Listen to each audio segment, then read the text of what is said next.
YouTube is filled with cool and smart people who've been journaling for 10 years and it's changed their lives. Yet, some of us can't make it through a month. As someone who started and gave up journaling more times than I'm willing to admit, but eventually managed to make it a permanent part of my life, I'll do my best to help. New Year is just around the corner and most of us will be on the lookout for a new hobby or a habit. Let's see what's available. Eating healthy. Come on, who are you kidding, Daria? Exercising every day. Sounds like a lot of work. Drinking a gallon of water. I'd just pee all the time. Journaling. Sounds like a safe bet. Let's try.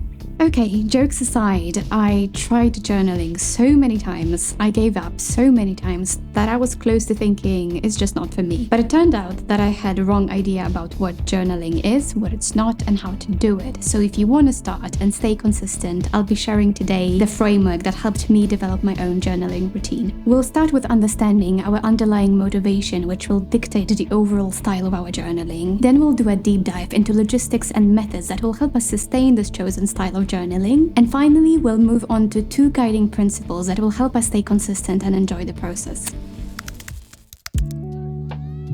Settling on one way to journal would be a bit like settling on one way to work out. It would get boring, and you don't always work out for the same reason. Sometimes you just want to go for a run to de-stress, sometimes you want to just stretch in bed to offset a day of sitting at a desk. Same with journaling. Depending on what you want to achieve with it, there are different things to consider. When people journal about their daily life, what happened, I call that reflective journaling, and I do very little of that. All other needs-based journaling, to release stress, to plan priorities, I call that utilitarian journaling. For example, I have a journal in which I plan my every single day, I break down my priorities, my goals, and I do gratitude journaling. I have a journal which is focused on mindfulness-based stress reduction. I use it very often. I also have a journal in which I reflect on books that I've read, which helps me write YouTube scripts. Altogether, this distinction, which I made up, by the way, helped me because I realized that reflective journaling would never work for me on a daily basis. It makes me think of having this crazy micromanaging boss who would make you write every single day what you did.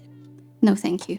Whenever I have the time, I do ritualistic journaling. I lit a candle, I bring my tea. It's like having a full self-care activity on me time. But most days I don't have time for that, so during breakfast on the tube, I just scribble in my daily journal. I write 3 things that I want to accomplish, I reflect on my goals and priorities, I write 3 things that I'm grateful for, and that's just it. Another type of journaling that I do is exercise journaling, and I do that whenever I feel like there is a specific emotion that I want to work on, or I feel very overwhelmed and anxious. And in those instances, I would just Google journaling exercises for, and I would insert whatever I'm feeling. This is how I found Purge Emotional Writing exercise, which is an exercise to detox you of negative emotions and help you process them. I know it won't be of use to everyone, so I'll just leave a link to a video where I describe it in more detail. I also have journals that were additions to my favorite books, for example, The Subtle Art of Not Giving a Fuck or Untamed.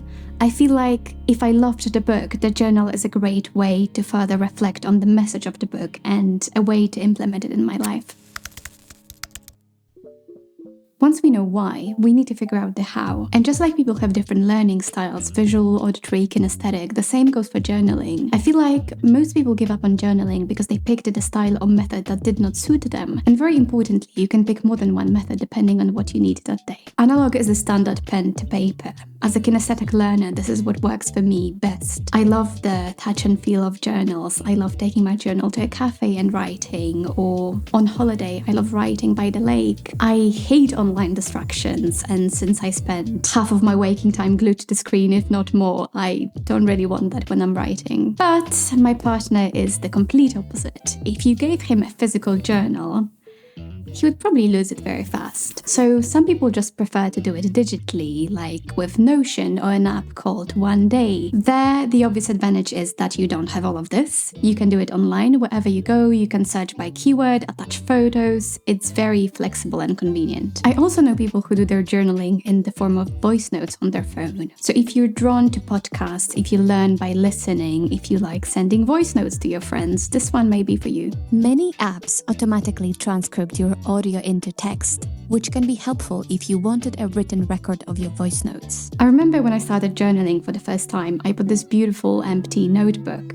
And honestly, I would just wake up, sit at the desk and think, okay, there's this empty page and I'm supposed to be writing things, but I just woke up, I have nothing to say. So this empty page was so intimidating that I just skipped it altogether. So eventually I got prompted journals, and that's what I've been using for years now. Do your research as they focus on different things: gratitude, wellness, stress management. And as a side note, I got most of my journals completely new and vintage, so clearly someone who should be doing digital journaling got them as a gift, and hence I could buy them cheaper. So if an empty page seems daunting, start with a prompted journal. Now that I've been using these for so long, I feel like I can more easily freestyle on an empty page if I have to.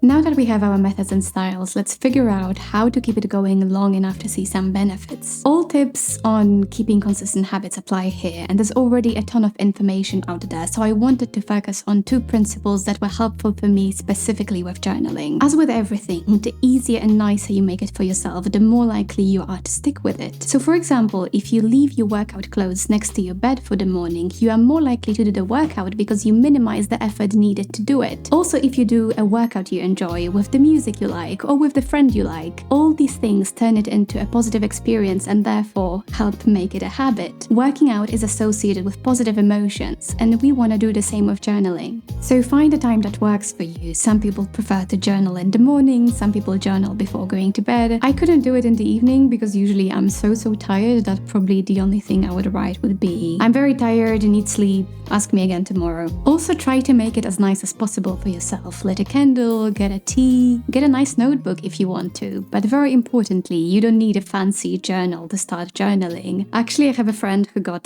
this beautiful journal and then she said she just couldn't write in it because it was too pretty. So see what works for you. This is a good rule for a lot of things in life. Basically, it's better to start with a small goal that you can meet, which will boost your confidence and trust in yourself, rather than starting off on a very high note with some unrealistic goal, because you may end up not doing it altogether. If you told yourself you'll read 1 page daily, you would most likely end up reading more than that because you did the hardest part, which was starting. But if you told yourself I'll read 1 hour every single day, then that just sounds kind of daunting. So same with journaling, you want to start small. For example, I told myself that I want to write every single day 3 things that I'm grateful for and 3 things that I want to achieve, which takes me between 3 to 5 minutes. And usually if I have a bit more time and if I feel like it, I will write more. But the thing is, I always meet my goal, which helps me reinforce the pattern.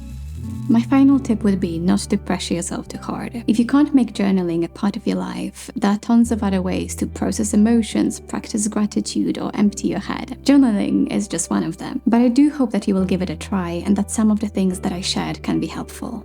Take good care and hope to see you soon.